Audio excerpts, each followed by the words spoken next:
Kasi naman nakabili naman kami ng dalawa ni Besh ng uling. Oo nga pala, Besh. Asan nga pala si Ellie? Pumasok daw. Ha? Oo nga. Pero, anong oras na? Ba't di pa rin siya umuwi? Mga 15 siya. 15 na. Umuwi na siya. Umuwi na siya? Pero ba't kaya siya dito? Nandun siya sa bahay. Naliligo daw. Naliligo?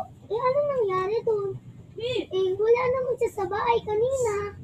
Kanina nga pumasok ako dun Teka, nawala na si Juan?